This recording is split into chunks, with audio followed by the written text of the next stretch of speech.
მოგესალმებით ძვირფასო მეგობრებო. პირველ რიგში მინდა წარმოგიდგინოთ თავი და მოგაწოდოთ მოკლე ტექნიკური ინფორმაცია დღევანდელი ვებინარის შესახებ და შემდგომ რა თქმა უნდა უკვე გავუწიო დღევანდელ ვებინარს მოდერირება და თქვენთან ერთად მოусმინოთ ჩვენს მოწვეულ ლექტორს, რომლის ვინაობასაც ეხლავე მოგახსენებთ, მაგრამ იქამდე ალბათ უპრიანი იქნება რამოდენიმე სიტყვით აღვნიშნო თუ ვინ და რატომ აკეთებს დღევანდელ ღონისძიებას. პირველ რიგში მინდა აღვნიშნო, რომ დღევანდელი ვებინარი ხორციელდება რამოდენიმე ორგანიზაციასთან ერთობლივად და ეს გახლავთ ტოლერანტობის სამყარო ორგანიზაცია საქართველოდან, ადამიანის უფლებათა ვექტორი უკრაინიდან და პრომოლექსი მოლდოვიდან. ეს პრინციპში კონსორციუმი არასამთავრობო ორგანიზაციების გაერთიანება ამ პროექტის ფარგლებში და რა თქმა უნდა ეს პროექტი ხორციელდება ადამიანის უფლებათა სახლის ფონდთან ერთობლივად და ფინანსურად მხარს უჭერს ამ პროექტს ევროპის კავშირის პროგრამა, ევროპის კომისია, რაზეც მე მათ ყველას მინდა მადლობა გადავუხადო. მე გახლავართ აგით მირზოევი, საერთაშორისო სამართლის ექსპერტი, განსაკუთრებით მუშაობ მოწყვლადი ჯგუფების უფლებებზე და უფლებადამცველების დაცვის უსაფრთხოების საკითხებზე და დღეს მინდა წარმოგიდგინოთ ჩვენი მთავარი სპიკერი, ჩვენი მოწვეული ლექტორი გახლავთ ჩემი მეგობარი გიორგი მარჯანიშვილი, რომელიც არის ესე იგი ჩართულობისა და განვითარების ცენტრის აღმასრულებელი დირექტორი, რით არის დაკავებული ეს ორგანიზაცია, მოკლედ ალბათ თავად გიორგი მოგვახსენებს, მაგრამ იქამდე მინდა რამოდენიმე ტექნიკურ საკითხზე გავამახვილოთ თქვენი ყურადღება. პირველ რიგში აი თქვენ ხედავთ უკვე სლაიდს, სადაც არის მონაცემები, მათ შორის ღონისძიებების, რომლებიც გასულ წელს ჩატარდა და ასევე ამ პროექტის გაგრძელება, ლოგიკური გაგრძელება არის ჩვენი ეს პროექტი, რომელსაც დღეს ვესწრებით ამ ვებინარს, ერთ-ერთი აქტივობა. ტექნიკური თვალსაზრისით მინდა რამოდენიმე რაღაცაზე გავამახვილო ყურადღება. პირველ რიგში თუ ვინცობა გაითიშა თქვენ კავშირი ქსელთან, შეეცადეთ აღადგინოთ ინტერნეტი და დაგვიბრუნდეთ ჩვენ. ასევე მინდა გთხოვოთ, რომ შევთანხმდეთ რამოდენიმე წესზე. ჩვენ გვაქვს შესაძლებლობა აქტიურად მივიღოთ მონაწილეობა კითხვის დასმის ნაწილში, მანამ ლექტორი წარმოგვიდგენს ინფორმაციას და შემდგომ რა თქმა უნდა, იმიტომ რომ გვექნება დისკუსია, ამ დისკუსიის გარეშე ნაკლებად მნიშვნელოვანი იქნება ჩემი აზრით საუბარი ადამიანის უფლებებზე და მიმოხილვა თუ რა ძვრა და რა ცვლილებები მოხდა ბოლო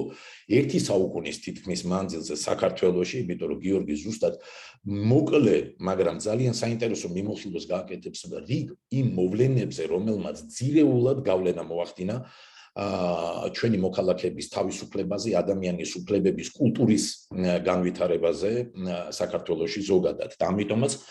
ძალიან საინტერესო იქნება ამის მოსმენა, თუმცა კითხვების დასმის შემთხვევაში თქვენ გაქვთ შესაძლებლობა ჩატში დასვათ კითხვები, მე აუცილებლად ამ კითხვებს დავამუშავებ და შემდგომ თქვენის ნებართვით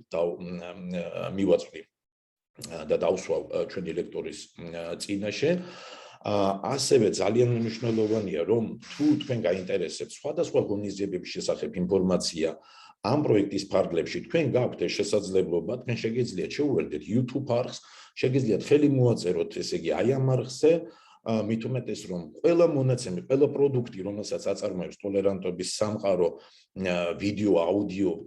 მასალები, მასთან ერთვის სუბტიტრები ქართულ ენაზე, რაც ხდის ხელმისაწვდომს ამ ინფორმაციას თითოეული თქვენგანისთვის და დაინტერესებული სხვა პირებისთვის.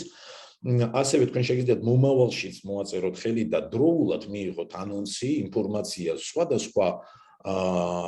ღონისძიებებზე, რომელიც მზადდება მომავალში და სურვილის არსებობის შემთხვევაში, რა თქმა უნდა, თქვენ შეგიძლიათ მიიღოთ მონაწილეობა, იმიტომ რომ ყველა ღონისძიება არის ღია, ყველა ღონისძიება არის ღია დასწრებისთვის და ამიტომაც ინტერესის დამიხედვით თქვენ შეგიძლიათ ეს შესაძლებლობა გამოიყენოთ. ასევე მინდა გითხრათ, რომ დღევანდელი ასე ვთქვათ ვებინარის ფარგლებში ყველას მოუწოდებ და გთხოვთ უმორჯელესად, რომ გამოვხატოთ მოთმენის, ასე ვთქვათ, პრინციპი იმ საკითხებში, თუ მწვავედ იქნება განსხვავებული ჩვენი პოზიციები ლექტორის ან რომელიმე მონაწილის მხრიდან, ძალიან გთხოვთ, რომ პატივივცეთ განსხვავებულ აზრს. რა თქმა უნდა, ჩვენ შეგვიძლია ჩვენი პოზიციები დავაფიქსიროთ და უნდა დავაფიქსიროთ არსებობის შემთხვევაში, თუმცა რა თქმა უნდა, ძალიან ღირსეულად და პატივის გათვალისწინებით უნდა მოვეკიდოთ განსხვავებულ აზრს, თუნდაც რადიკალურად განსხვავებულს. იმიტომ რომ ჩვენ დღეს ვსაუბრობთ ადამიანის უფლებებზე და ადამიანის უფლებები ეყრდნობა ადამიანის ღირსებას და ღირსეულ ცხოვრებას. ამიტომაც მიმაჩნია, რომ ადამიანები, რომლებიც საუბრობენ ადამიანის უფლებებზე, თავად არ უნდა,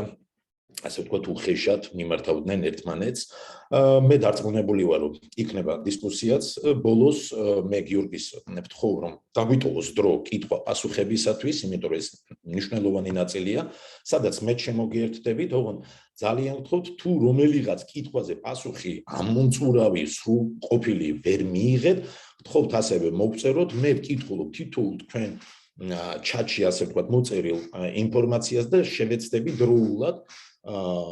წარმოვადგინო ის აი ამ დღევანდელ ჩვენს ფორმატში. კეთილი მეგობრებო, მე თქვენის ნებართვით გადავცემ სიტყვას გიორგი მარჯანიშვილს და დიდი ყურადღებით და სიამოვნებით თქვენსავით ჩაუჯდები ამ 1 საათს და მოусმენ მას. ვინაიდან მე კი მაქვს რამოდენიმე კითხვა, თუმცა მე პირველ რიგში დავუთმობ ამ დროს თქვენი კითხვების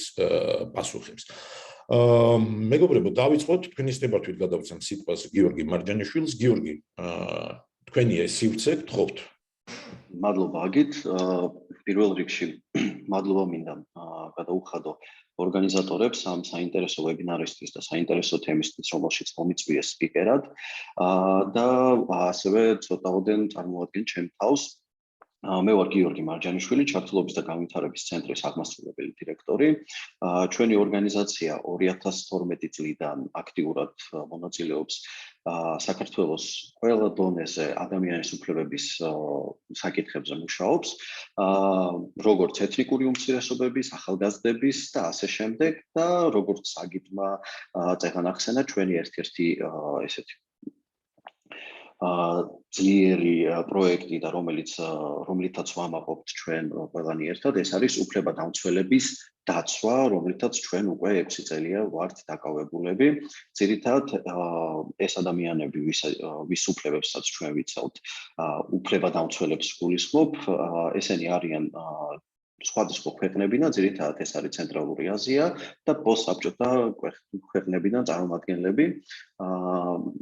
რომელთა რეგიონებში სამწუხაროდ ადამიანის უფლებების საკითხები უფრო მწვავედ დგას, ვიდრე დღესდღეობით საქართველოში ან დასავლეთ ქვეყნებში. დღეს ჩვენი სემინარის ესე ვთქვათ, სათაური იქნება ადამიანის უფლებების ისტორია და თანამედროვე მოცულობა საქართველოში. ამ სემინარის მანძილზე ჩვენ ძირითადად განვიხილავთ თუ რა ისტორიული ფაქტები იყო საქართველოში, თუ როდიდან იწყება პირველად ესე ვთქვათ, დოკუმენტებისში ჩამოყალიბება ადამიანის უფლებების საქართველოს კანონმდებლობაში, საქართველოს ისტორიაში და თუ საიდან ზოგადად დაიწყო ეს ყველაფერი საქართველოში და საიდან მოდიოდა თავისთავად და განვიხილავთ ყველა იმ ესე ვთქვათ, მძიმე მოვლენებს, რომელიც ერთი საუკუნის მანძილზე გრძელდებოდა საქართველოში, რევოლუციები, აქციები, მიტინგები, სადაც თავისთავად იყო დიდი მონაწილეობა ადამიანების და თავისთავად ეს იყო ყველაფერი ზუსტად დამოკიდებული იმაზე, რომ ადამიანებს ერთმანეთის მხარდაჭერის სურვილი ჰქონდათ და თავისი ქვეყნის ცხოვრების დონის შეცვლის უფლება ჰქონდათ და მაგისთვის ისინი იბრძოდნენ. ვთხოვ, რომ გადავიდეთ შემდეგ სლაიდზე.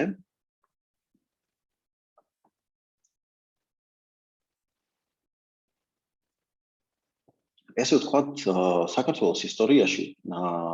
დამოუკიდებელ საქართველოს ისტორიაში ადამიანის უფლებათა შესახებ პირველი სამართლებრივი დოკუმენტი, რომელსაც ადამიანის უფლებების ჩამონათვალი შეიცავს, ეს იყო 1921 წლის საქართველოს დემოკრატიული რესპუბლიკის კონსტიტუცია მიიჩნევა დღესდღეობით ესეთი პირველი დოკუმენტი, სადაც უშუალოდ იყო მოცემული ადამიანის უფლებების საკითხი გაწერილი და თავისთავად ამ ყველაფერს ხელი მოეწერა და შემდგომში უკვე გაგრძელდა, ესე ვთქვათ, მომდევნო საქართველოს კონსტიტუციაში ეს ყველაფერი. მაგრამ სანამ ოფიციალურად, ესე ვთქვათ, დაბეჭდილი სახით იქნებოდა ეს, ან შეიქნებოდა შესული რომელიმე ოფიციალურ დოკუმენტაციაში, მანამდე არაერთი მე-19 საუკუნის და მე-20 საუკუნის დასაწყისში არაერთი ადამიანი წერდა ამაზე და საუბრობდა ამაზე. მე ვთხოვ გადავიდეთ შემდეგ სლაიდზე. ეს ადამიანები იყვნენ, ეს ძირითადად ვინც ყველაზე მეტ საუბრობდა ადამიანის უფლებებზე. ეს იყო მიხეილ ჯავახიშვილი, რომელმაც დაწერა ერთ-ერთ გაზეთში 7 თავისუფლებანი, გლეხის წერილები და დამოუკიდებელი სასამართლო. თუ ჩვენ ამას შევხედავთ, დღესდღეობითაც ეს საკითხები აქტუალური არის, მიუხედავად იმისა, რომ თითქმის 1 საუკუნე არის უკვე გასული. ასევე ვაჟა-ფშაველა არაერთხელ წერდა ადამიანის უფლებებზე, თავისუფლებებზე, რა არის თავისუფლება და ესე ვთქვათ, რას აძლევს თავისუფლება თითოეულ ადამიანს. ასევე ძალიან საინტერესო იყო სერგეი მესხის ესეთი დაწერილი სტატია, რა დაუკარგავთ ქალებს და რას დაეძებენ ისინი. საკმაოდ ესეთი საინტერესო იყო, მე ცოტაოდენ მოვიხილავ ამ ყველა წერილს. და ასევე თავისთავად ყველამ კარგად ვიცით ილია ჭავჭავაძის ღვაწლი ამ საქმიანობაში, რადგან მაგისთვის საკმაოდ მნიშვნელოვანი იყო ადამიანის უფლებები და ეს იყო ერთ-ერთი ადამიანი, რომელიც ცდილობდა ქვეყნის ისტორიის და ქვეყნის კეთილდღეობის შეცვლა და თავისთავად მაგისთვის პირველი იყო ის, რომ ეს უნდა ყოფილიყო ადამიანებისთვის შექმნილი პოლიტიკა, შექმნილი კეთილდღეობა და ის ზუსტად საუბრობდა იმაზე, რომ ნებისმიერი პოლიტიკოსი იქნება ეს თუ სხვა საზოგადოებრივ მოღვაწე, ის პირველ რიგში უნდა ზრუნავდეს თითოეულ მოქალაქეზე და იმათ დემოკრატიულ განვითარებაზე. მე დაუბრუნდები მიხეილ ჯავახიშვილის 7 თავისუფლებას, რომელმაც მან დაწერა, საკმაოდ საინტერესო არის, 7 არის ესეთი ჩამონათვალში, თქვენც შეგიძლიათ ცალკე გაეცნოთ და თუ დაინტერესებულები ხართ ცალკე რომ გამოგიგზავნოთ ეს მასალები, თავისთავად შეგიძლიათ მოგწეროთ ჩატში და ჩვენს შემდგომში გამოგიგზავნით ამ მასალებს, მაგრამ Google-ის მეშვეობითაც შეგიძლიათ ძალიან თავისუფლად, მთლიანად შეისწავლოთ ისინი. იქიდან გამომდინარე, რომ ჩვენ ძალიან დიდი დრო არ გვაქვს, რომ ამ ყველაფერზე ვისაუბროთ, მე უბრალოდ ჩამოვთვლი თუ რომელი თავისუფლებანი ეწერა მას თავის ამ წერილში. პირველი იყო ეს პიროვნების ხელშეუხებლობა, სადაც ის საუბრობდა იმაზე, რომ არც ერთ სხვა ადამიანს მით უმეტეს მოხელეს, საზოგადოებრივ მოხელეს არ ქონდა უფლება, მით უმეტეს პოლიციელს ხელით შეეხო სხვა ადამიანს და ჩასვლას ის უკანონოდ ციხეში და წერდა იმის თაობაზე, თუ როგორი ვადები უნდა ყოფილიყო ამ ყველაფრის, რომ ადამიანი შეიძლება ყოფილიყო 3 დღის მანძილზე საკანში ჩასმული, სანამ მას ბრალს არ წაუდგენდნენ და ასე შემდეგ. ასევე ის საუბრობდა იმაზე, რომ სინდისის და რწმენის თავისუფლებაზე საუბრობდა, რომელიც დღესდღეობითაც ერთ-ერთი მნიშვნელოვანი ადამიანის უფლებების ფაქტორი არის. ის მან საუბრობდა ზუსტად იმაზე, რომ ადამიანს აქვს უფლება იყოს რელიგიური, ან არ იყოს რელიგიური, ილოცოს იქ, სადაც უნდა, იყოს სხვადასხვა რელიგიის წარმომადგენელი, ან აირჩიოს ის რელიგია, რომელიც მას სურს და იყოს ამ რელიგიის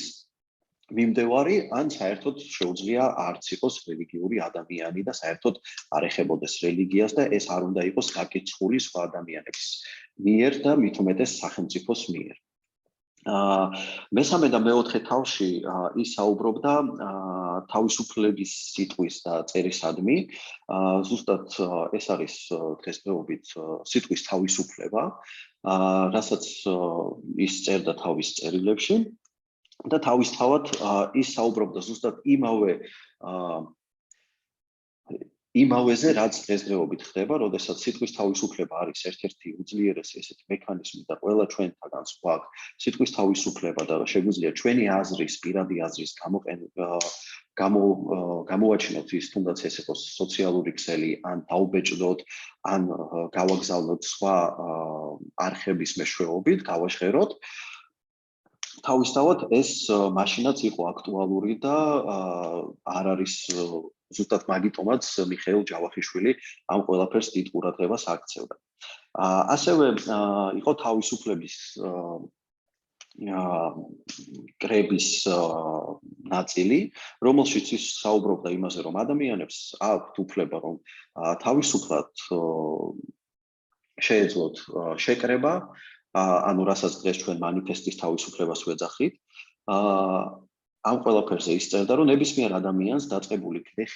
გლეხიდან თუ რომელიმე ქარხნის მუშაკეების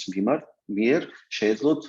შეგროვებულიყვნენ სხვადასხვა ადგილებში, ესაუბრათ ნებისმიერ თემაზე, რომელიც მათთვის საჭირო იყო, ან რომელშიც ხედავდნენ რაიმე პრობლემას, ამ თემების განხილვა და შემდგომში თავისთვის, ესე ვთქვათ, სიკეთის გამონახა ამ შეკრების მსვლელობისას. ასევე ძალიან მნიშვნელოვანი იყო კავშირგაბმულობების თავისუფლება, რაც ითვალისწინებდა იმას, რომ ნებისმიერ ადამიანს, ეს იქნებოდა მწერალი, იქნებოდა თუ საჯარო მოხელე, იქნებოდა თუ უბრალოდ ადამიანი, რომელიც ყოველდღიური ცხოვრებით ცხოვრობდა და თუნდაც გლეხი ყოფილიყო, ჰქონდა უფლება, რომ დაეწერა ის, რაც სურდა მას, გაეგზავნა იქ, სადაც სურდა მას და დაებეჭდა კიდევაც ეს ყველაფერი, ეს იქნებოდა ჟურნალი თუ გაზეთი, რომ ასევე ჰქონდათ ამ ყველაფერს უფლება. მიუხედავად იმისა, რომ ეს ის პერიოდი არის, როდესაც იმდროინდელ საქართველოში ამ უფლებებს დიდ ყურადღებას არ აქცევდნენ, რადგან საბჭოთა კავშირის და რუსეთის იმპერიის ნაწილი ვიყავით და თავისთავად ესეთი საუბრები არასდროს არ იყო ესე ვთქვათ, უსაფრთხო ადამიანებისთვის და მაშინ იმ დროს სხვანაირი პოლიტიკა იყო და ამაზე ლაპარაკი ბევრ ადამიანს ეშინოდა და ზუსტად ეს ადამიანები, რომელზეც მე აქცენტს ვამახვილებ, ესენი არიან პირველები, რომლებიც ღიად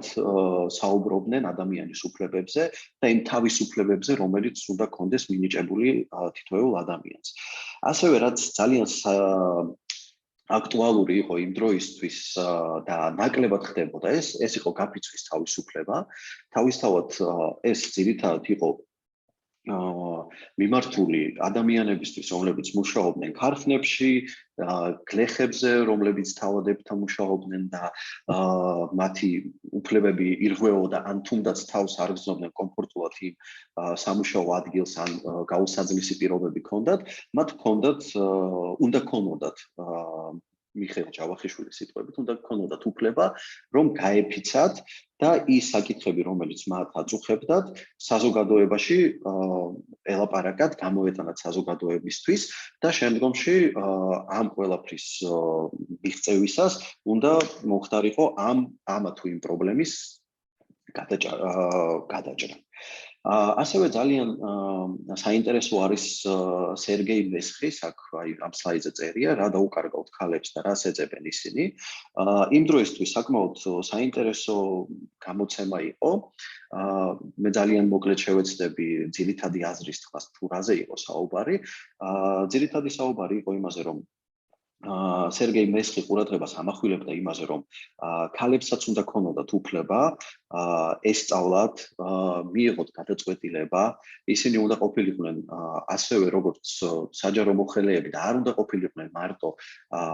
ადამიანები, რომლებიც ემსახურებიან კაცებს ოჯახში და ამ წერილში საკმაოდ ძალიან ესეთი დიდი ადგილი აქვს დათმული იმისთვის, რომ გააზიარო სხვა პრაქტიკები იმ დროინდელ დასავლეთში, ევროპაში, ეს შვეიცარია იყო თუ გერმანია და სხვა ქვეყნები, ზუსტად ამაზე ძირითადად საუბრობდა ის და ესეთ პარალელებს ავლებდა თუ როგორ ვითარდებოდა დასავლეთი ამ დროს და როგორი ძალა ჰქონდა თავისთავად ქალებს და როგორ ვითარდებოდა მან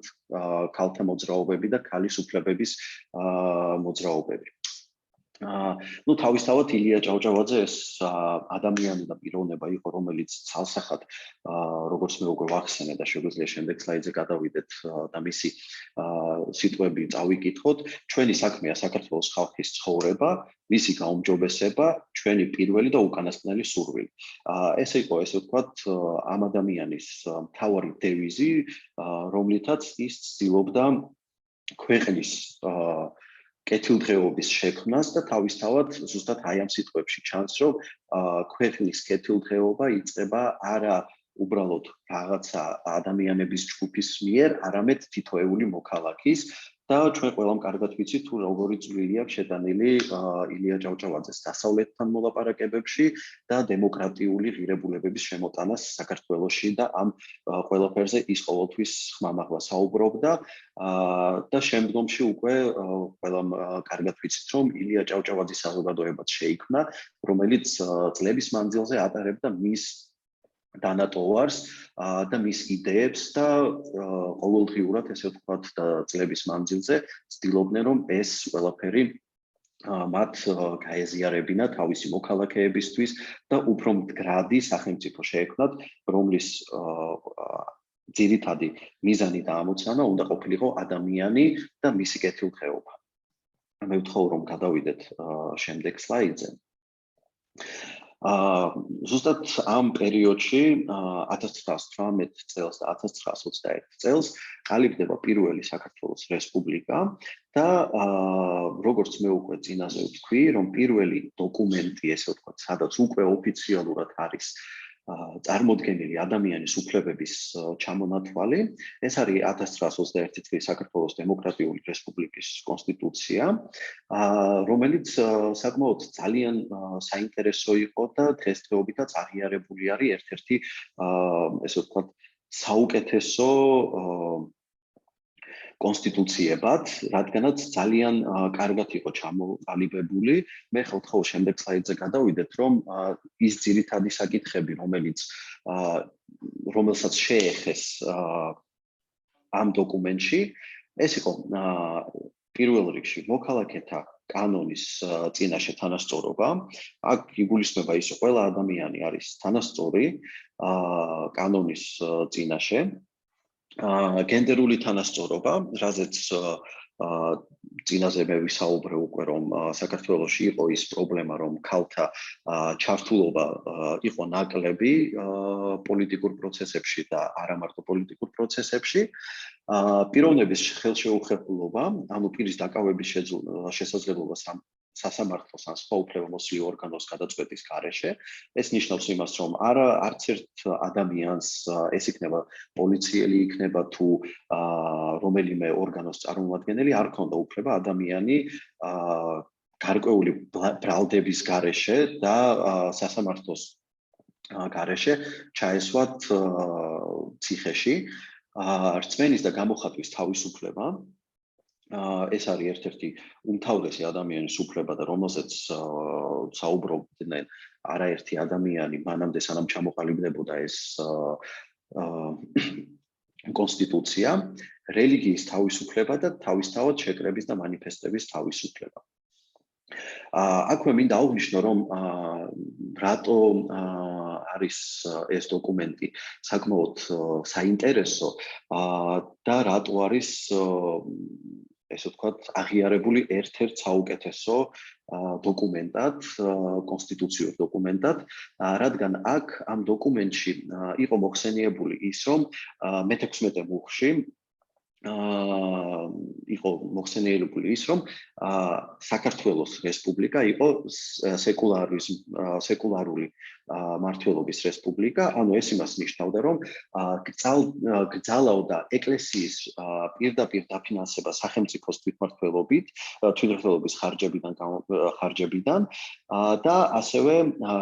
სხვა ყველა რელიგიას ჰქონდა უფლება, რომ ეარსება საქართველოს ტერიტორიაზე და არც ერთი რელიგია არ უნდა ყოფილიყო რომელიღაცაზე უფრო მაღლა მდგარი.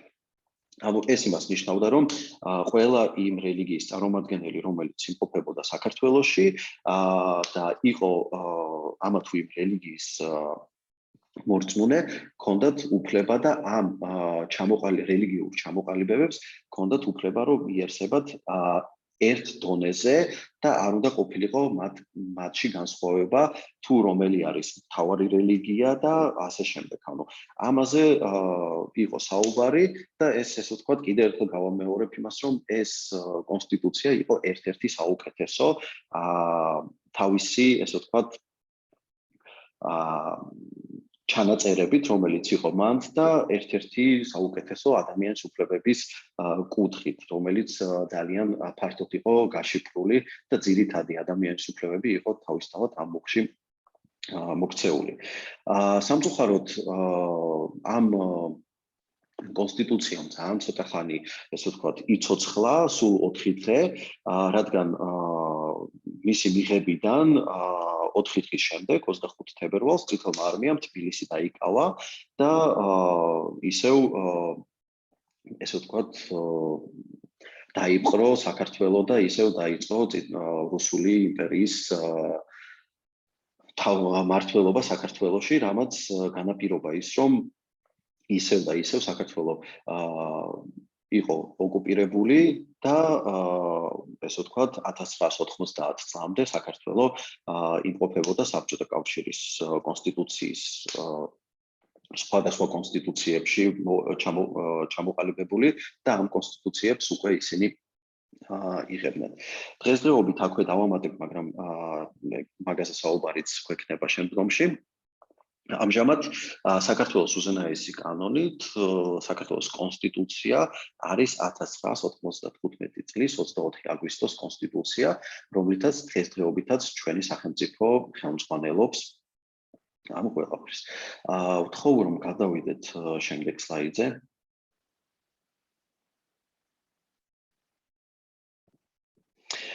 Atas ras ormozat 16 წელი, 9 მარტი. საქართველოს ისტორიისთვის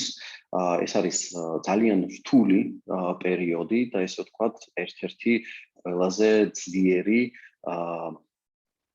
მუხტი, რომელიც მოხდა. ეს ყველაფერი დაიწყო 1956 წელს, როდესაც საბჭოთა კავშირის კომუნისტური პარტიის მეოცე ყრილობაზე ნიკიტა ხრუშოვმა, ესე ვთქვათ, სტალინის კულტის შესახებ ცუდად ილაპარაკა, ეს მარტივ ენაზე რო ვთქვათ, რამაც გამოიწვია საქართველოში ახალგაზრდების გამოსვლა ქუჩებში და მათი პროტესტის გამოხატულება ამ ყველაფერთან დაკავშირებით. თავისთავად ეს პროცესი დაიწყო იმით, რომ 3 მარტს დაიწყო საპროტესტო აქციები თბილისში და თავდაპირველად, როგორც ძირითადად ხდება, ახალგაზრდები იყვნენ ის პირველი ადამიანები, რომლებიც გამოვიდნენ ქუჩებში და ამ ყველაფერს ესე ვთქვათ, მშვიდობიანი აქცია იყო და თავისთავად ეს ადამიანები პირველები იყვნენ, ვინც დაიწყეს ამ ყველაფერზე საუბარი და შემდგომში უკვე ყოველ დღე ამ ადამიანების ჯგუფს ემატებოდნენ ადამიანები სხვადასხვა პროფესიის, სხვადასხვა წარმომადგენლები, ესენი იყვნენ როგორც ბოლოსკენ უკვე ამ ჯგუფს შეუერთდნენ ქარხნის და ფაბრიკების მუშაკები, მანამდე ესე იყვნენ ახალგაზრდები, შემდგომში გამოვიდნენ სკოლის მოსწავლეებიც და ესე ვთქვათ, ერთიანად ბევრი ადამიანი გამოვიდა და 8 მარტს ხარდაჭერას უკვე ესე ვთქვათ, თლიანად 3 მარტიდან დაწყებული ნელ-ნელა ესე ადამიანები ემატებოდნენ ამას და 8 მარტიდან დაწყებული თითქმის ყველა სოციალური ფენის თუ სამუშაო ადგილის ადამიანი იყო შეკრებილი, სხვადასხვა ვერსიები არის თუ რამდენი ადამიანი იყო შეკრებილი მაშინ ამ აქციებზე, ზოგი ამბობს, რომ ეს იყო 60,000-მდე ადამიანი, ზოგი ამბობს ნაკლებს, მაგრამ მთავარი არსი არის ის, რომ სოლიდარობა, ანუ ადამიანების სოლიდარობა ამ პრობლემის მიმართ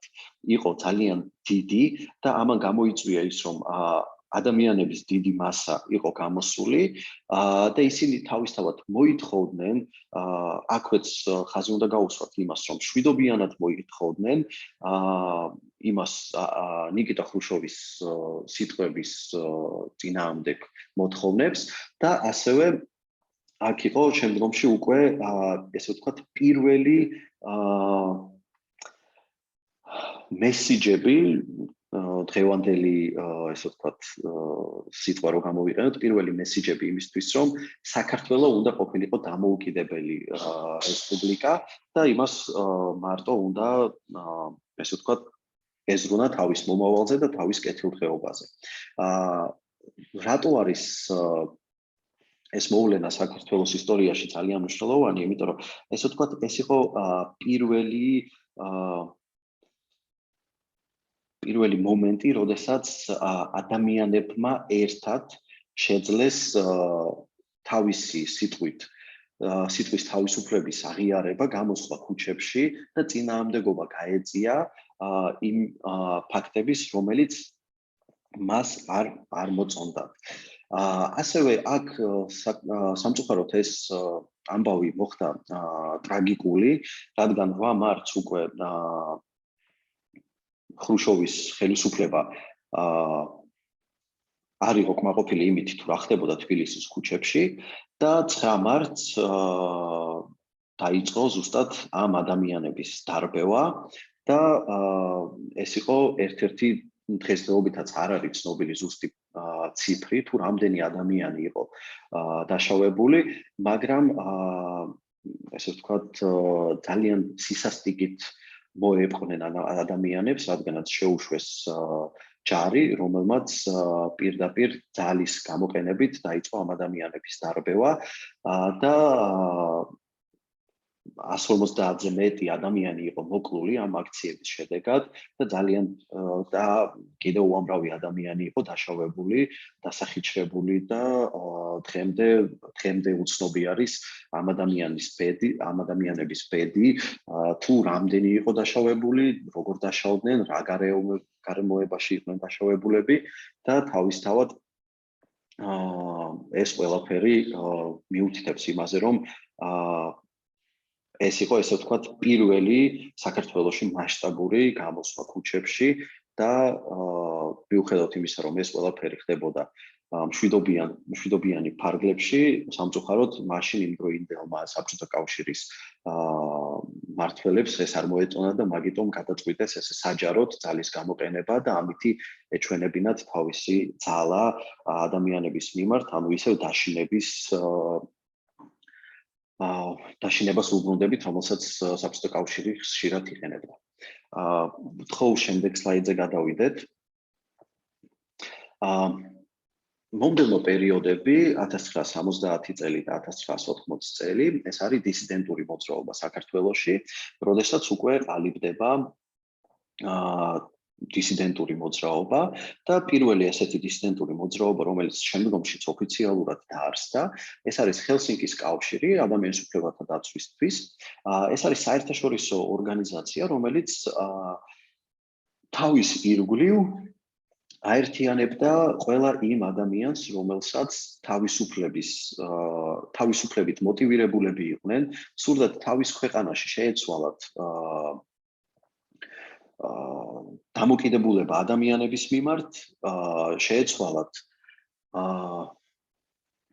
ადამიანის უფლებები და თავისთავად აეღოთ დემოკრატიული მიმართულება და აქედან გამომდინარე პირველი, ესე ვთქვათ, დისიდენტები და ყველაზე ცნობილი საქართველოს ისტორიაში მიუხედავად იმისა, რომ ძალიან ბევრი ადამიანი იყო, ესენი იყვნენ ზვიად გამსახურდია და მერაბ კოსტავა, რომლებმაც შექმნეს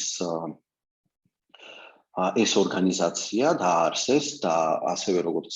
ფაქტებით არის ცნობილი, ეს ორგანიზაცია ოფიციალურად იყო დარეგისტრირებული და ოფიციალურად ჰქონდა ბეჭედი, რაც იმ დროისთვის საკმაოდ ესეთი რთული იყო ამ ყველაფრის მიღწევა და თავარი ამ ადამიანების მიზანი იყო ის, რომ მათ უნდათ შეექმნათ დემოკრატიული, უნიტარული და თავისუფალი სახელმწიფო. ეს იყო მათი მთავარი მიზანი და მათი მთავარი ამოცანა და ზუსტად 1976 წელს უკვე ოფიციალურად დაარსდა ჰელსინკის კავშირი და მათი, ესე ვთქვათ, მთავარი დევიზი იყო დამოუკიდებელი ეროვნული სახელმწიფო და პიროვნების თავისუფლება. ანუ აქაც ისევ ხედავთ იმას, რომ თუ დავიწყებთ ჩვენ ისევ ილია ჭავჭავაძიდან და სხვა ადამიანებიდან და პირველი კონსტიტუციიდან ისევ და ისევ ძალიან მკაფიოდ ჩანს ის, რომ ეს ყველაფერი კეთდებოდა ადამიანების და პიროვნებების თავისუფლებისთვის და თავისთავად დემოკრატიისთვის, რომელიც იმ დროისთვის საქართველოს ძალიან ჭირდებოდა და თავისთავად ეს იყო ის ბიძგი და ეს იყო ის მიმართულება, რომელსაც ირჩევს საქართველო და თავისთავად ამ ყველაფერს ძალიან დიდი როლს თამაშობს ზუსტად ზვიად გამსახურდია და მერაბ კოსტავა ამ მოძრაობის ჩამოყალიბებაში. და შემდგომში უკვე საქართველოს ჰელსინკის კავშირი ეროვნული აღორძინება, ესე ჩამოყალიბდება ოფიციალური სახელი ამ ორგანიზაციის და თავისთავად უკვე ისინი იწყებენ თავის ესე ვთქვათ მოქმედებას საქართველოს პოლიტიკაში და თავისთავად კიდევ ერთხელ ხაზს გაუსვავ, რომ მათი მთავარი ესე ვთქვათ გაწერილი იყო ის, რომ მათ უნდა ჩამოეყალიბინათ დემოკრატიული, უნიტარული და თავისუფალი სახელმწიფო. და ასევე ისინი უკვე ამ პერიოდში საუბრობდნენ იმაზე, თუ როგორი წყობა უნდა ყოფილიყო,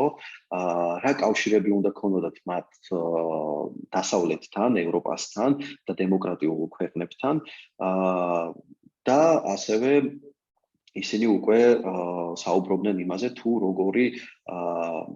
მართლობის სტრუქტურა უნდა ყოფილიყო, რომ ეს უნდა ყოფილიყო პრეზიდენტური სახელმწიფო, რომელსაც მართავდა პრეზიდენტი, რომელსაც ირჩევდნენ 4 წლის ვადით და ასე შემდეგ, თუ ვინ იქნებოდა თავმჯდომარე, მოადგილე და ასე შემდეგ. ანუ ესე ვთქვათ, იმ დროისთვის ყველაზე საუკეთესო მართლობის მექანიზმს ქმნიდნენ, რომლითაც ისინი თვლიდნენ, რომ ქვეყანა ესე უნდა წარემართათ და ასევე უკვე აქ ჩნდებოდა თავისთავად სახელმწიფოს ტერიტორიის მოწყობა, რაზეც უკვე მევთქვი, რომ ეს უნდა ყოფილიყო უნიტარული, საპრეზიდენტო წყობილება უნდა ყოფილიყო და თავისთავად აქ უკვე ჩნდება ის, რომ ისინი ეხებიან ეკონომიკას, რომ კერძო საკუთრება, კერძო მესაკუთრის ინიციატივით და თავისუფალია საბაზრო ეკონომიკით, ანუ ეს იმას ნიშნავდა, რომ ადამიანებს შეეძლოთ მცირე, ესე ვთქვათ, დღესდღეობით ბიზნესის ჩამოყალიბება და თავისი კერძო ქონების უფლებაც ჰქონდათ ამ ქონებით განსაზღვრა იმისი და ეს არ უნდა ყოფილიყო სახელმწიფოსგან მინიჭებული, ესე ვთქვათ, რაღაცა საჩუქარი ან რაიმე, რომელსაც ნებისმიერ დროს სახელმწიფო შეიძლება წაგართოს. და ასევე თავისთავად მათ ჰქონდათ უკვე საარჩევნო სისტემა ჩამოყალიბებული, რომელშიც ესე ვთქვათ, ხმების 54% იქნებოდა იმის მაჩვენებელი, რომ ის პარტია თუ მეორე პარტია იქნებოდა გამარჯვებული არჩევნებზე ადამიანების ხმების მიმართ და თავისთავად აქ იყო უკვე საუბარი პარტიულ და მაჟორიტარულ სისტემაზე, რომელიც დღესდღეობითაც საქართველოში მუშაობს და არის ჩვენი ერთ-ერთი ნაწილი ჩვენი ხელისუფლების. ვთხოვ, რომ გადავიდეთ შემდეგ სლაიდზე. თვითმფრინავის ბიჭები, როგორც ესე ვთქვათ, აზრი იყოფა ამ საკითხთან დაკავშირებით და ჩვენთვის ყველასთვის ცნობილი არის როგორც ჯინსების თაობა ეს მოვლენა, მაგრამ რატომ გადავწყვიტე რომ ვისაუბროთ თვითმფრინავის ბიჭებზე და ამ ისტორიასთან თუ რა მოხდა ზოგადად, ყველამ თავისთავად კარგად ვიცით, მაგრამ აქ მინდა კიდევ ერთხელ ხაზი გაუსვა იმას, რომ მიუხედავად იმისა, რომ ბევრი აზრი იყო იმდროინდელ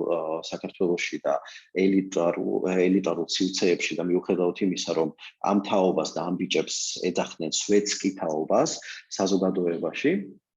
და თვლიდნენ, რომ მათ ესე ვთქვათ ეს ადამიანები მოექცნენ რაღაცა ზემოქმედების ქვეშ, სხვა ადამიანების ზემოქმედების ქვეშ და მაგიტომ გადაწყვიტეს მოეტაცათ თვითმფრინავი და წასულიყვნენ იმ ქვეყანაში, სადაც ისინი ცნობდნენ, რომ იქ არის უფრო მეტი თავისუფლება. მაშინაც იყო საუბრები იმაზე, რომ ამ ახალგაზრდებს ისედაც შეეძლო წასულიყვნენ დასავლეთ ქვეყნებში და მანდ შეეძლოთ უპრობლემოდ გადასულიყვნენ საბჭოთა კავშირის საქართველოსთან იმ ქვეყნებში, ევროპის იმ ქვეყანაში, რომელშიც მათ სურდათ, იმიტომ რომ ისინი ესე ვთქვათ პრივილეგირებული ადამიანები იყვნენ და წარმოადგენდნენ მაღალი წრის და იმ დროისთვის ცნობილი ოჯახების შვილებს. სამწუხაროდ, ჩემი პირადი აზრი არის ეს, რომ რეალურად ეს მასე არ იყო, იმიტომ რომ ძალიან ბევრი ფაქტი არის, როდესაც საბჭოთა კავშირის დროს ადამიანებს სურდათ ქვეყნის დატოვება და ეს უქმნიდა ძალიან დიდ პრობლემებს, ამ ადამიანებს ხან ცვავდნენ, ხან მთელი მათი ცხოვრების მანძილზე ამ ადამიანებს უთვალთვალებდნენ და არაერთი მაგალითი შეგვიძლია მოვიყვანოთ, თუ როდესაც საბჭოთა კავშირის რომელიმე სპორტული გუნდი მიემგზავრებოდა ან ოლიმპიადაზე, ან დასავლეთ ქვეყნებში შეჯიბრებებზე, კგბ-ს სამსახურები დღე-და-ღამე უთვალთვალებდნენ, რომ ამ ადამიანებს ვინმესთან ზედმეტად რამე არ ელაპარაკათ და ასე შემდეგ. თავისთავად რატო ვამახვილებთ ყურადღებას ამ თვითმფრინავის ბიჭებზე, ეს არის ზუსტად ის მომენტი, როდესაც საქართველოში ახალგაზრდები უკვე ხვდებიან იმას, რომ მათ სჭირდებათ სხვა რამ, მათ სჭირდებათ, რომ საზღვრები გაიხსნას, მათ სჭირდებათ ის, რომ მათი ხმა იყოს გაგონილი და მათ სჭირდებათ თავისუფლება, რომელიც არ აქვთ. იმიტომ რომ მათ თუ რაღაცაზე საუბარი სურდათ, ისინი სადღაც იკრიფებოდნენ, ჩუმად ლაპარაკობდნენ და ყოველთვის იყვნენ შიშის ქვეშ, რომ ვინმეს არ გაეგო და შემდგომში ეს ადამიანები ან გაეცინბირებინათ, ან დაეხვრიტათ და ესე ვთქვათ, ეს იყო თვითმფრინავის ბიჭების ისტორია, მიუხედავად იმისა, რომ ამას ტერორისტულ აქტს უწოდებენ, პირადად ჩემთვის და ბევრი ადამიანისთვის ეს არის სიმბოლო და ეს არის ის, ესე ვთქვათ, ნიშანი, სიგნალი იმისა, რომ უკვე ადამიანების ცხოვრება ესეთ ჩაკეტილ სივრცეში საბჭოთა კავშირის დროს და იმ საბჭოთა კავშირის დროს, როდესაც კგბ მართავდა მთლიანად სახელმწიფოს, არა მარტო საქართველოს, მათ გადაწყვიტეს ესეთი გზით დაეტოვებინათ და ენახათ ის თავისუფლება, რომელზეც სმენიათ და რომლის ინფორმაციათ ჰქონდათ და იქ უნდათ რეალურად წასვლა და ეს იყო ესეთი სიგნალი იმისა, რომ საქართველო დღე უფრო და უფრო უარეს მდგომარეობაში შედის თავისი, ესე ვთქვათ, იმდროინდელი პოლიტიკის გამო და კგბ-ს სამსახურის გამო და თავისთავად იმ დროს არ იყო საუბარი იმაზე, თავისუფლებაზე და ადამიანის უფლებებზე საერთოდ საუბარი არ იყო და მაგ თემებზე, ესე ვთქვათ, ტაბუდადებული თემები იყო და ყველა ადამიანი, რომელიც კი ცდილობდა ამაზე რაიმე თქმა, ეს უკვე იყო, ესე ვთქვათ, დიდი პრობლემა. რაც ასევე თავისთავად ამ ბიჭების ისტორია საკმაოდ ცუდად დასრულდა, იქიდან გამომდინარე, რომ დახვრიტეს და ზოგი ამბობს, რომ გააცინბირეს და რეალური ინფორმაცია არ არსებობს იმის შესახებ, თუ სადა დამარხეს ეს ადამიანები თუ დახვრიტეს, მაგრამ ესე ვთქვათ, პირადად ჩემთვის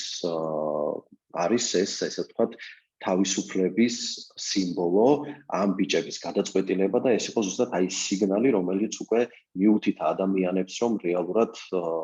ქვეყანა იძირება იმ საბჭოთა კავშირის პროპაგანდაში და მმართველობაში. თავისთავად ამ პროცესთან დაკავშირებით ძალიან ბევრი სხვადასხვა აზრი იყო, მიუხედავად იმისა, რომ ელიტარული წარმომადგენლების ნაწილმა მოითხოვა ამ ადამიანების პატიება და მათი გამოშვება, ხოლო შემდგომში უარის თქმა ამ თავის ხელწერილებზე და საბოლოო ჯამში გამოვიდა ის, რომ ყველა ეს ახალგაზრდა, რომელიც იყო ამ თვითმფრინავში, რომელმაც ეს იდეა ესე ვთქვათ, მოიფიქრეს და ვერ შეასრულეს, ყველანი იყვნენ დახვრეტილები, როგორც ესე ვთქვათ, ოფიციალური წყაროები ამას ამბობენ და წერენ. ვთხოვ, გადავიდეთ შემდეგ სლაიდზე. 9 აპრილი. ესეც კიდე ერთ-ერთი საქართველოს ისტორიაში დღე, რომელიც ძალიან ტრაგიკული არის და თავისთავად ეს ის დღე არის, საიდანაც უკვე იწყება საქართველოს დამოუკიდებელი ქვეყნის, ესე ვთქვათ, წარმოშობა. ეს არის საკმაოდ მტკივნეული თემა თითოეული მოქალაქისთვის. ისევ და ისევ ეს მოვლენები ხდება იმ დროისთვის აფხაზეთში განვითარებული მოვლენების შედეგად, როდესაც ისევ და ისევ ახალგაზრდებს არ მოეწონათ ის, რომ აფხაზური სეპარატიზმის ჩამოყალიბებას ხელს აწერდა იმდროინდელი მმართველობა, საბჭოთა კავშირის მმართველობა და ეს ადამიანები თავისთავად გამოვიდნენ და ისევ თავისთავად შვიდობიანად მოითხოვდნენ ამ ყველაფრის გაუქმებას და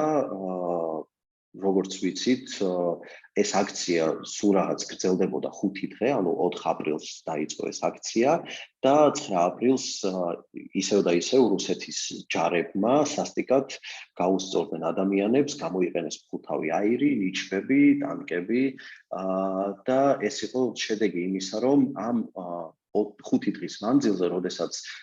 უკვე ისევ და ისევ გაერთიანდა საზოგადოების ყველა ფენა, ყველა წარმომადგენელი, ელიტა, იმდროინდელი მწერლები, როცა ესენი ჩამოყალიბდნენ და თავდაპირველად პირველი დღეები ისინი აპროტესტებდნენ აფხაზეთში მოვლენებს, შემდგომში მათი, ესე ვთქვათ, პროტესტი გადაიზარდა უკვე იმაში, რომ ისინი ითხოვდნენ საქართველოს დამოუკიდებლობას და თავისთავად ამ დამოუკიდებლობაში ისინი თვლიდნენ იმას, რომ აფხაზეთიც უნდა ყოფილიყო განურჩეველი ნაწილი ქვეყნის, მაგრამ სამწუხაროდ 9 აპრილს ღამით რუსულმა ხელისუფლებამ გამოიყენა ამ ადამიანების მიმართ ჯარი, მხუთავი აირი და შემდეგ სლაიდზე გადავალთ და ეს არის ადამიანების ის ადამიანები, რომლებიც შეეწირნენ ამ თავისუფლების აქციას, მაგრამ თავისთავად ეს ადამიანები შემდგომში გახდნენ გმირები და დღესაც ეს ადამიანები არიან გმირები, იმიტომ რომ ეს ის ადამიანები არიან, რომლებმაც რეალურად თავი შეწირეს საქართველოს დამოუკიდებლობისთვის, ადამიანის უფლებებისთვის და უფრო კარგი ჩამოყალიბებული ქვეყნისთვის, რომელიც იქნებოდა დამოუკიდებელი და არ იქნებოდა დამოკიდებული იმა თუ იმ მმართველზე და ასე შემდეგ. ამ აქციების დროს, დარბევის დროს 21 ადამიანი დაიღუპა და დაახლოებით 430 ადამიანამდე იყო დაშავებული ძლიერი ტრავმებით. და თავისთავად ეს ადამიანები, ესე ვთქვათ, იყვნენ ის ადამიანები, რომლებმაც ხმამაღლა ისაუბრეს იმაზე და უკვე ოფიციალურად ითხოვდნენ ქვეყნის თავისუფლებას და რომ ქვეყანა უნდა გამხდარიყო დამოუკიდებელი. და უკვე ამის მერე როგორც ვიცით, შემდეგ სლაიდზე შეგვიძლია გადავიდეთ, უკვე იწყება 90-იანი წლები, როდესაც განაპირობა უკვე იშლება საბჭოთა კავშირი. უკაცრავად, იშლება საბჭოთა კავშირი და საქართველო ხდება დამოუკიდებელი სახელმწიფო და უკვე როგორც მანამდე ვთქვი მე, რომ ყალიბდება კონსტიტუცია, რომლითაც ჩვენს დღესდღეობით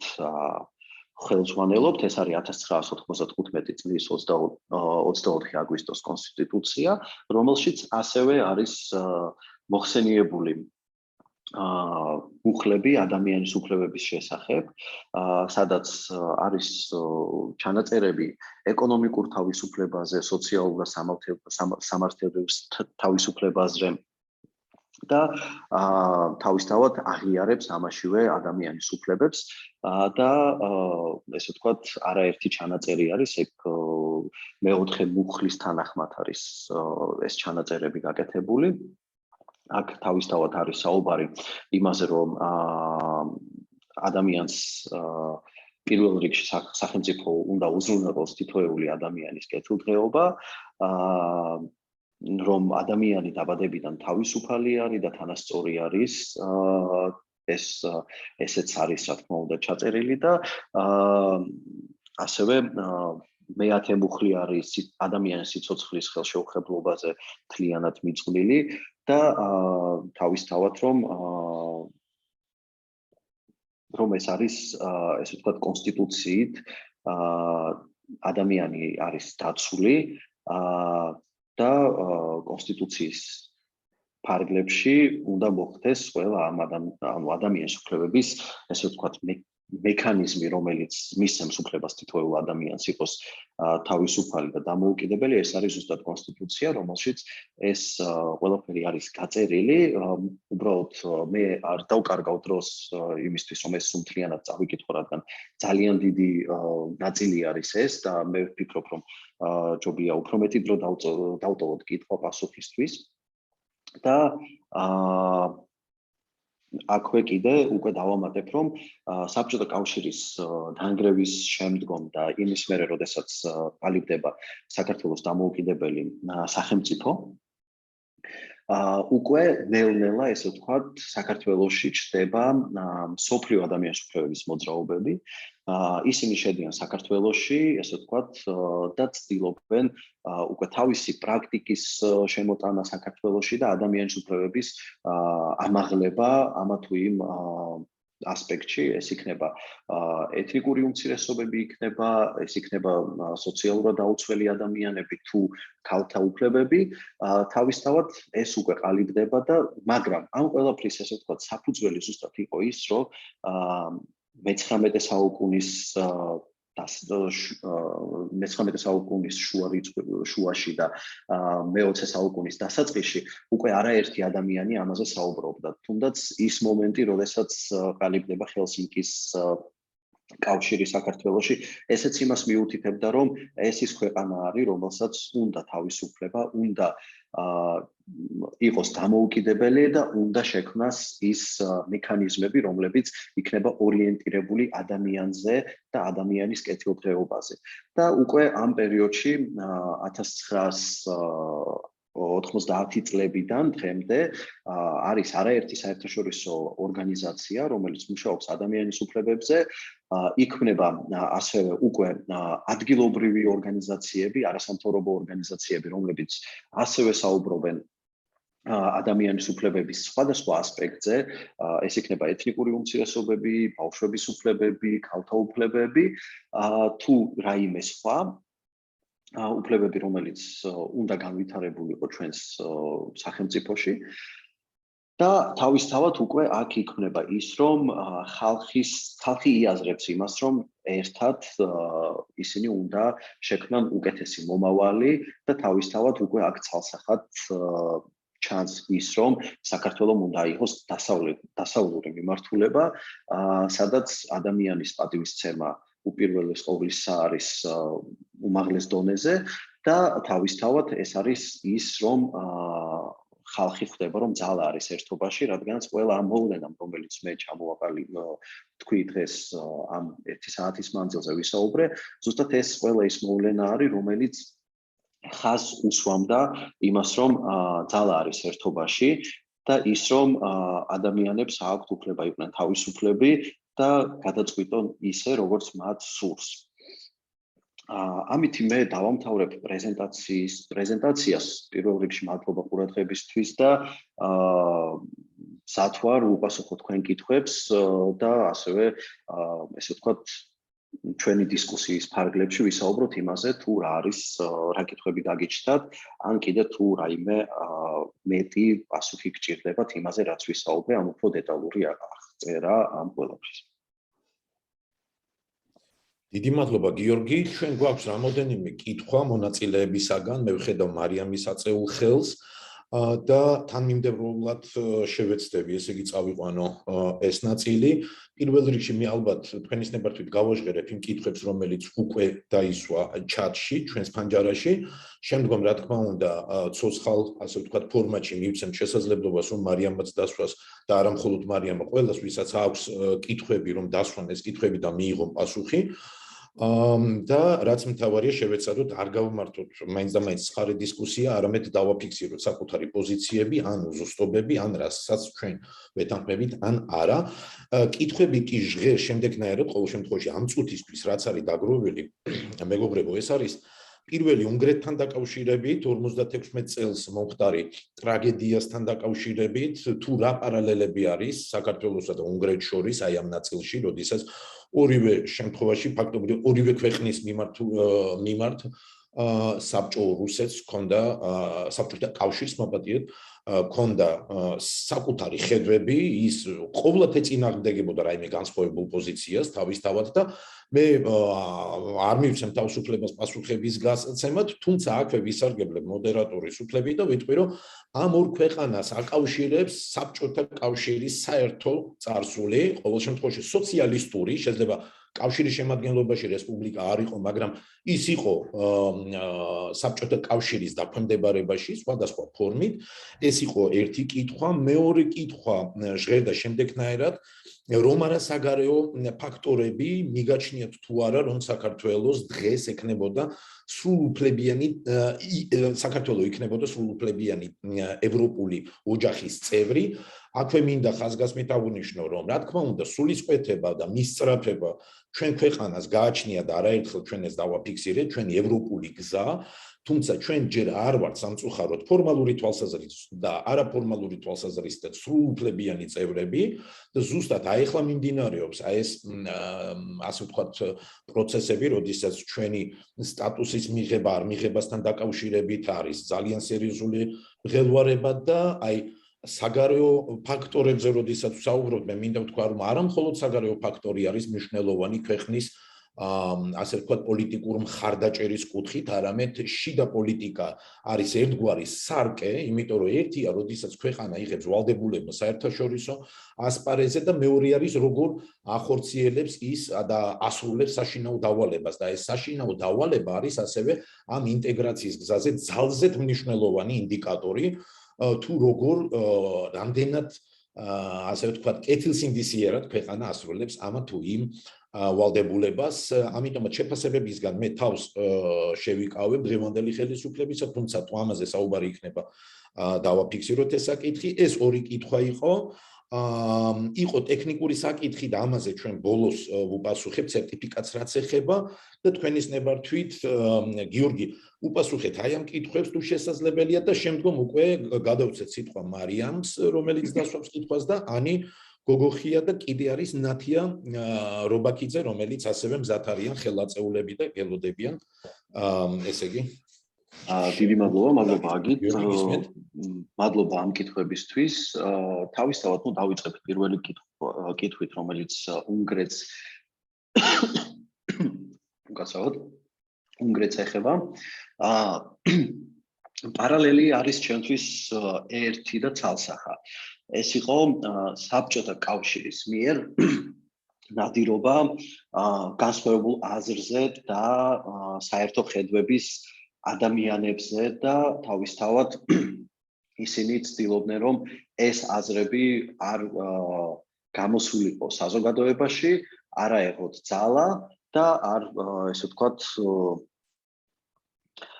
არ გასულიყო მასებში, ადამიანებში, რადგან საბჭოთა კავშირის ესე ვთქვათ არ იყო ეს პრივილეგია და არ იყო მათი ესე ვთქვათ მმართველობის მექანიზმი, რომ მისცე ადამიანს თავისუფლება. ზუსტად ეს არის, ჩემთვის პირადად არის ეს პარალელი, რომ ეს იყო ნადირობა სხვადასხვა აზრის და საერთო ხედვების ადამიანებზე ან და პოლიტიკურ კავშირებზე, რომელიც იქმნებოდა საქართველოში და ასევე უნგრეთში. მადლობა. შემდეგი კითხვა, რაც შეეხება საგარეო პოლიტიკას და ის, რომ ჩვენ დღეს დგას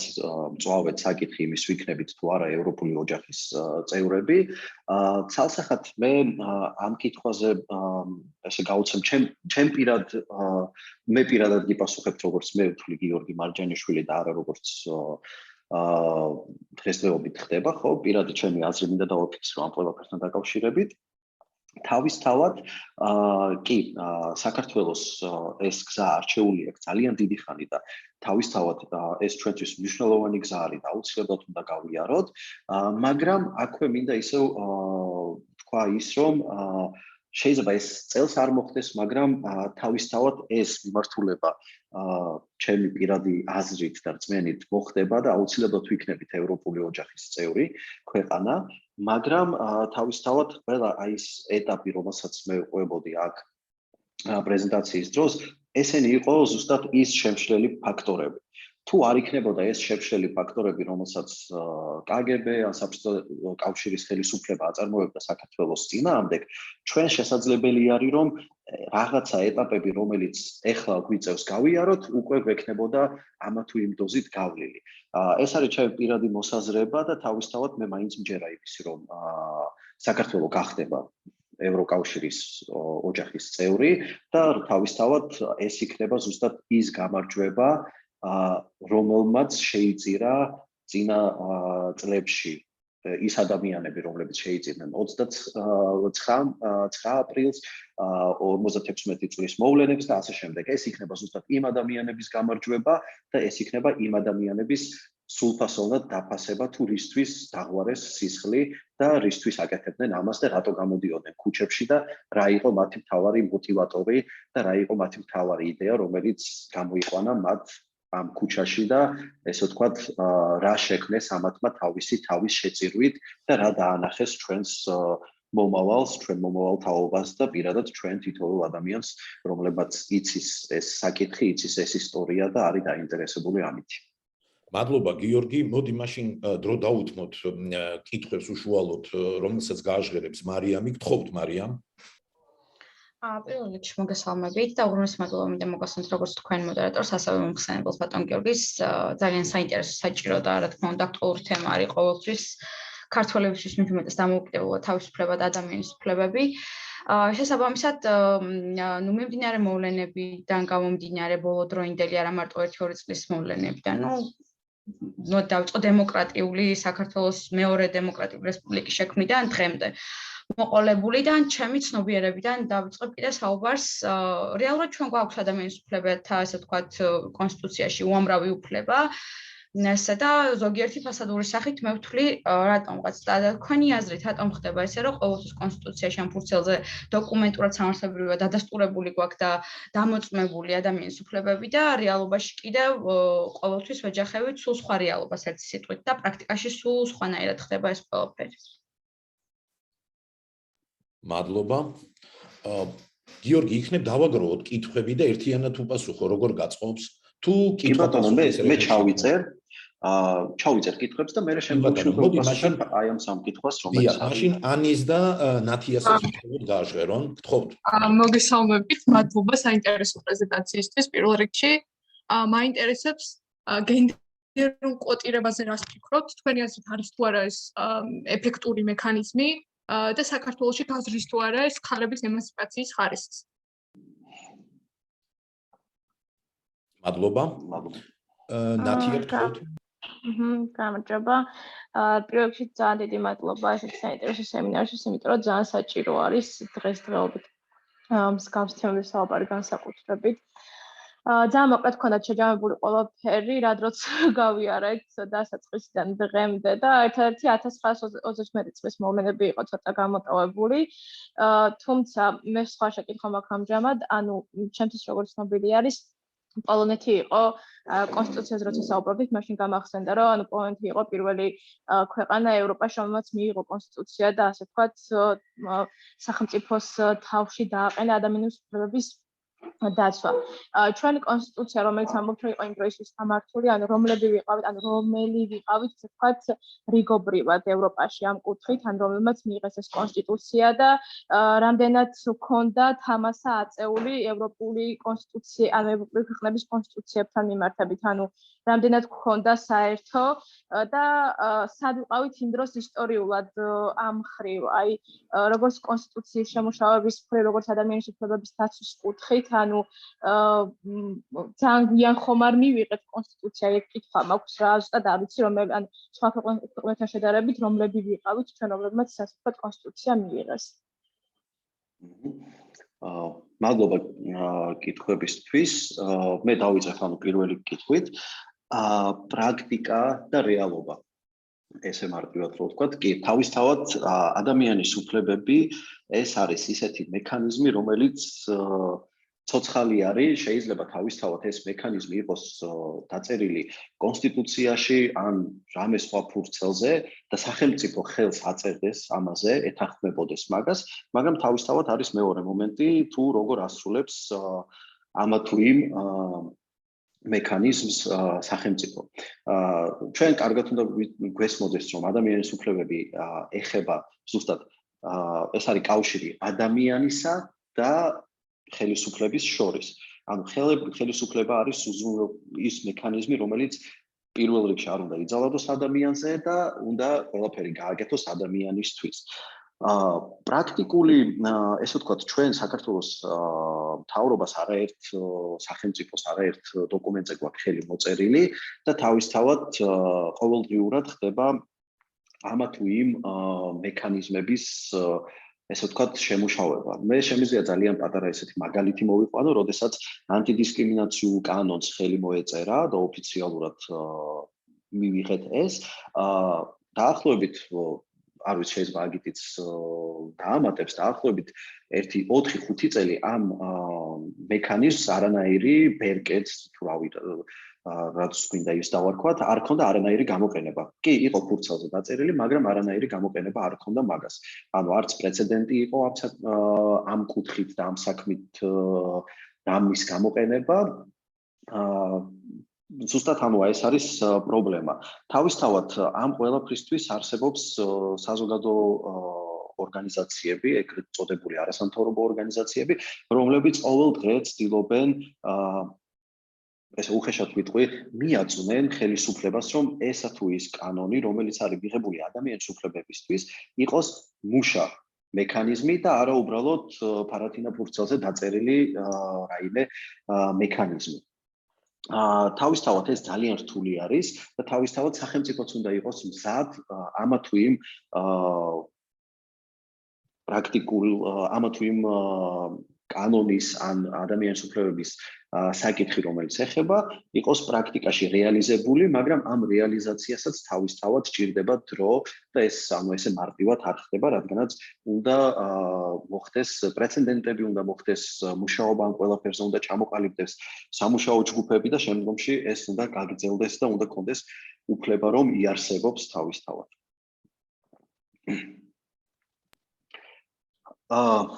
შემდეგი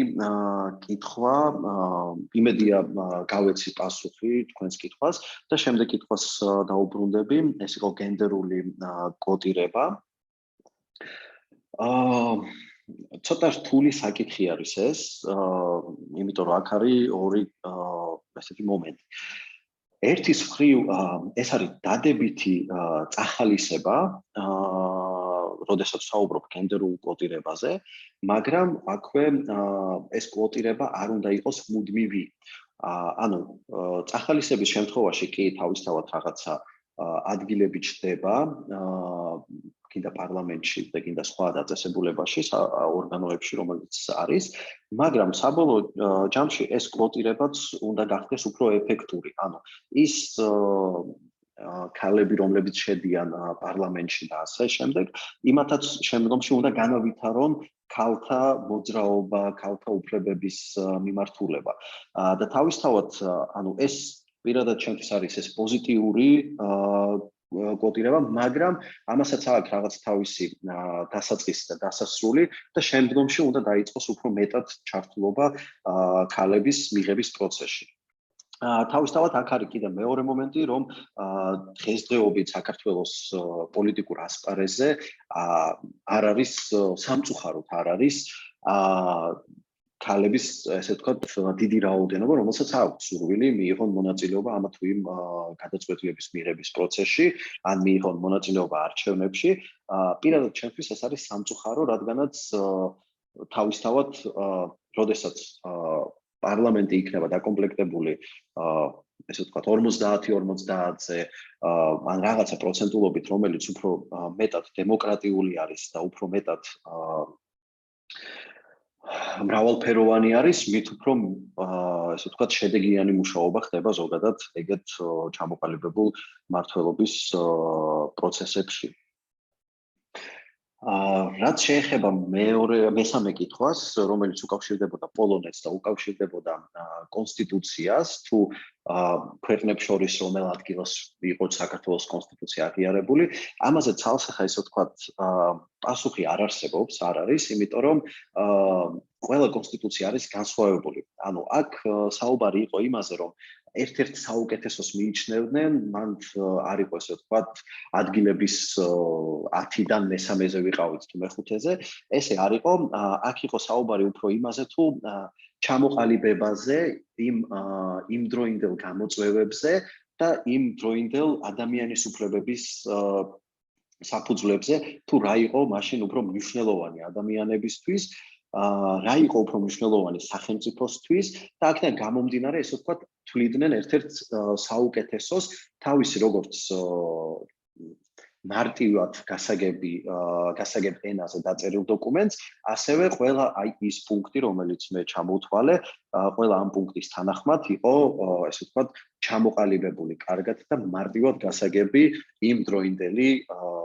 ქვეყნებისთვის, მაგრამ მე აქვე კიდე ჩემარსაც დავამატებ, რომ იმ დროინდელი კონსტიტუცია, რომელზეც ჩვენ საუბრობთ, რომელმაც სამწუხაროდ მარტო 4 დღე იცოცხლა, ჩემთვისაც არის ერთ-ერთი საუკეთესო ადამიანის უფლებების კუთხით და თავისთავად კიდე არის იმითი ჩემთვის პირადად საინტერესო, რომ მან ზუსტად იყო საუბარი იმაზე, რომ სეკულარიზმზე იყო საუბარი, რომელიც პირადად ჩემი აზრი არის ეგ, კიდევ ერთხელ დავაფიქსირებ, რომ დღესდღეობით ეს ჭირდება ჩვენ ქვეყანას, სადაც ნებისმიერი რელიგიის და კულტურის წარმომადგენელს ადამიანს ექნება უფლება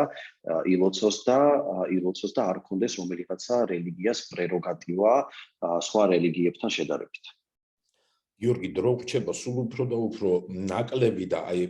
ესე იგი ალექსანდრეს ქონდა კიდევ ხელი აწეული რევიშვილს ვთხოვ მასაც დასვას ეს კითხვა და ვფიქრობ, რომ ეს უკვე იქნება ბოლო კითხვა, თუ წინააღმდეგი არ ხართ და ჩვენ ნელა უკვე შევაჯამებთ ჩვენს დღევანდელ ვებინარს და კიდე რიგ ტექნიკურ ინფორმაციას ბოლოს კიდევ ერთხელ შევახსენებთ ჩვენს მსმენელს და ჩვენს მონაწილეს. ალექსანდრე, გისმენთ. გამარჯობა, დიდი მადლობა თქვენი შრომისთვის. შეკითხვა მაქვს ესეთი. რა დროს უნდა მოხდეს კანონში ცვლილება ან რატომ უნდა დაიწყოს ახალი კანონი საერთოდ? როდის უნდა გადაწყდეს, რომ სახელმწიფომ ამ შემთხვევაში შეიტანოს ცვლილება? ცოტა დიალოგის კუთხით რო გავუშვათ და პასუხი შემდგომში რო გავაგზავნოთ, იმიტომ რომ სადღაც მინდა გასვლა და თქვენი აზრი მაინტერესებს. კი ბატონო. პირველ რიგში ხო, ანუ ეს ცოტა ისეთი ცოცავი კითხვა არის, ამას უფრო დიალოგი დაჭირდება, რომ გავიდეთ იმ საბოლოო ეტაპზე, რაც გვაინტერესებს. პირველ რიგში მე ვიტყვი ესეთ რაღაცას, რომ ჩვენ ყველას კარგად უნდა გვესმოდეს ის, რომ როდესაც ჩვენ ვირჩევთ ამა თუ იმ მთავრობას, ისინი არიან ჩვენს მიერ დაკვეთილი პიროვნებები, რომლებმაც უნდა შეასრულონ ჩვენი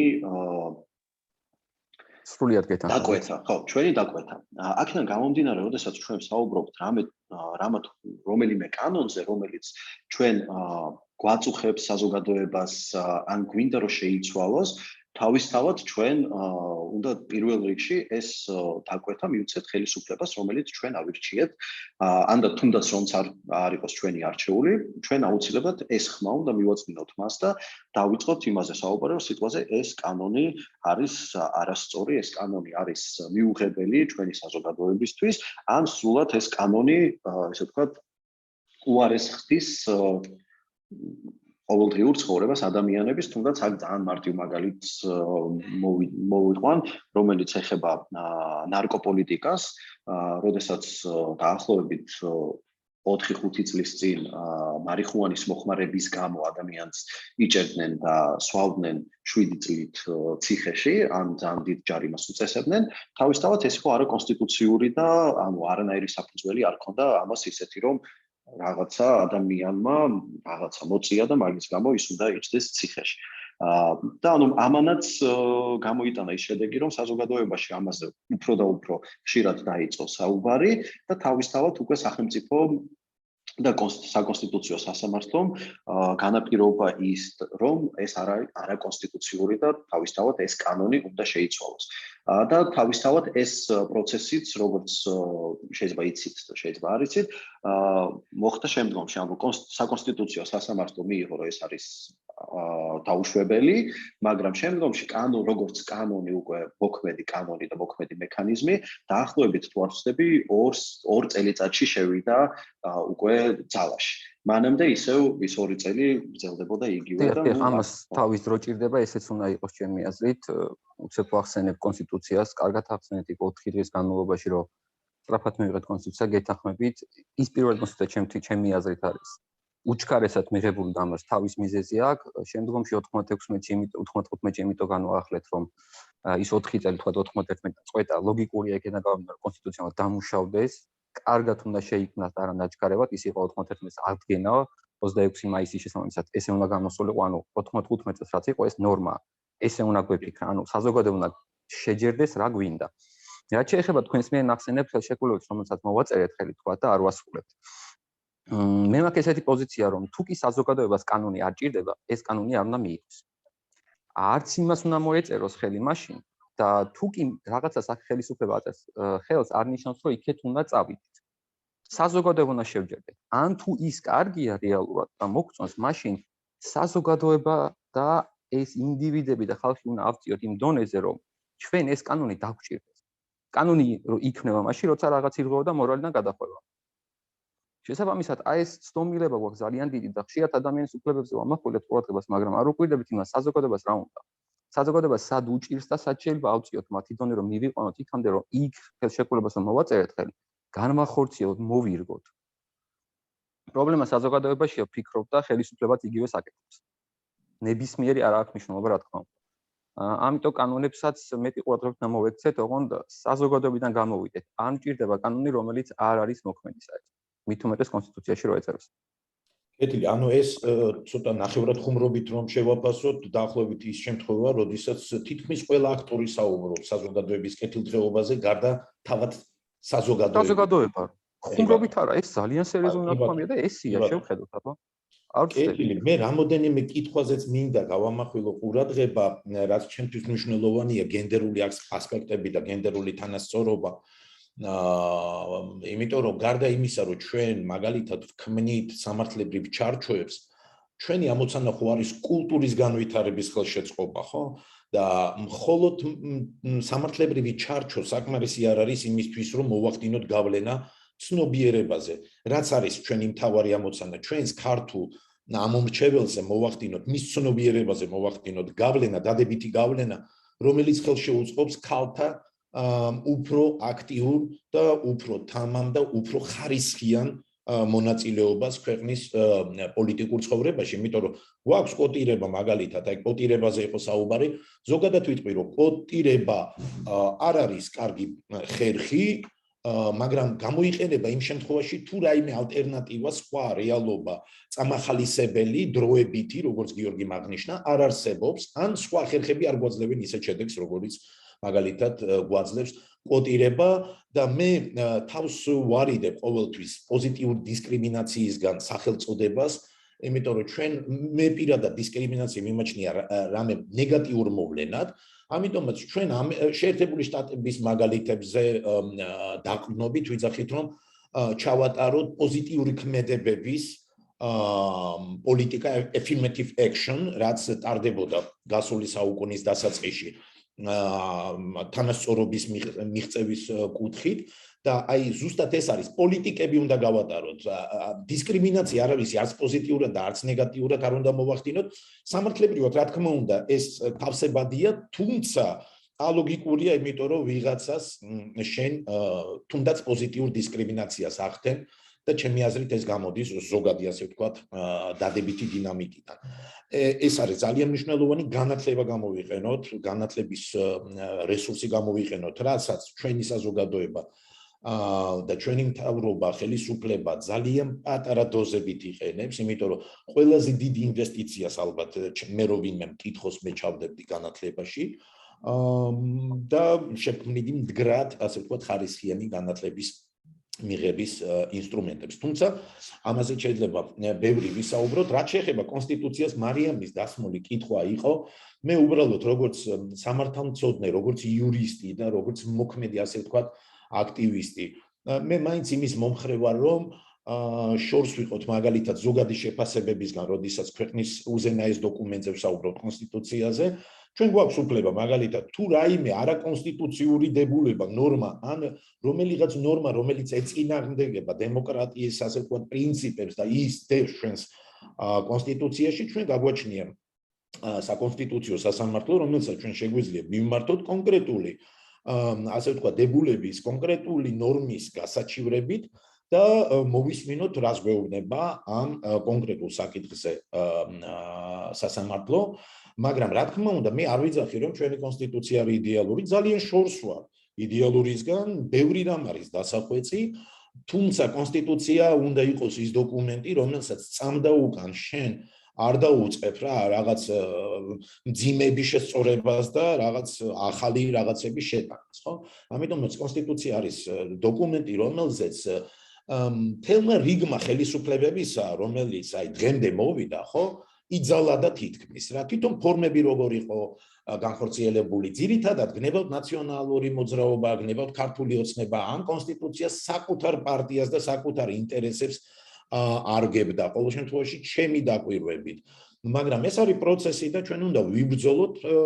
ვერ გავხდებით ჩვენ ევროპის მონაწილეები, ევროპის სრულფასოვანი წევრები თუ მხოლოდ და მხოლოდ სადღერძელები ვიძახით, ამას სჭირდება ყოველდღიური შრომა, ამას სჭირდება ყოველდღიური თუნდაც რაღაცის შეწირვა და მხოლოდ მასე შეიძლება ჩვენ შრომით და მიზან დასახულობით მივახციოთ იმას, რასაც ქვია